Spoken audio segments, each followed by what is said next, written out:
Hello everybody, this is Andrew, also known as NatureMan. This is a Gymnocladus dioicus, also known as the Kentucky coffee tree. A beautiful, healthy forest specimen.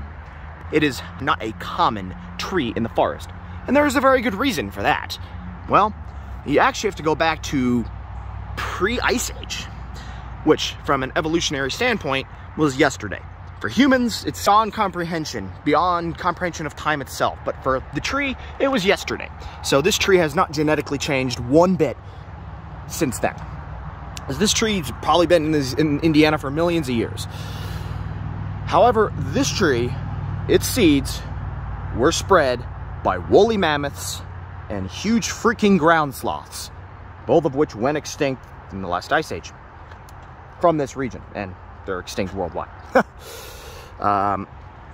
So 12,000 years plus ago, over 13,000 years ago, and for probably millions, hundreds of thousands, or millions of years before that, this tree was evolved. So its seeds were reproduced by those animals. They were very big and bulky. The wind couldn't spread the seeds. Smaller animals couldn't digest them.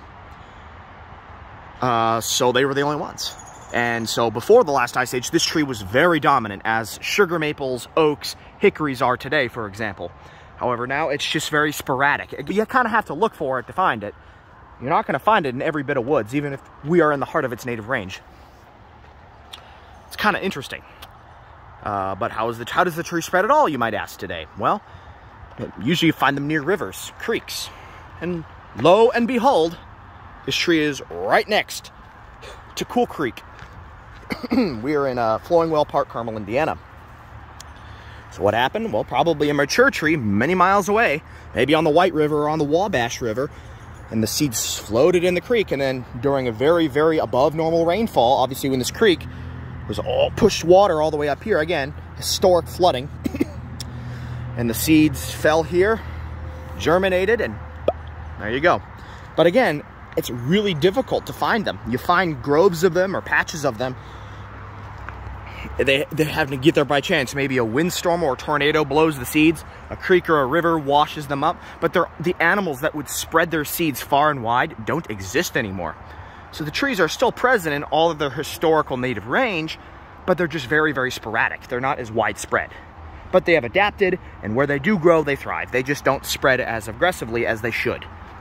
So if we can somehow go back in time and bring back woolly mammoths, they would benefit this tree, and we would see them everywhere. But unfortunately, no one's invented a DeLorean time machine yet. So until then, keep your eyes peeled. And if you see one of these, just know you spot a rare tree. That's not a common tree, despite the fact it's evolved to reproduce with woolly mammoths and ground sloths. So it's not common anymore.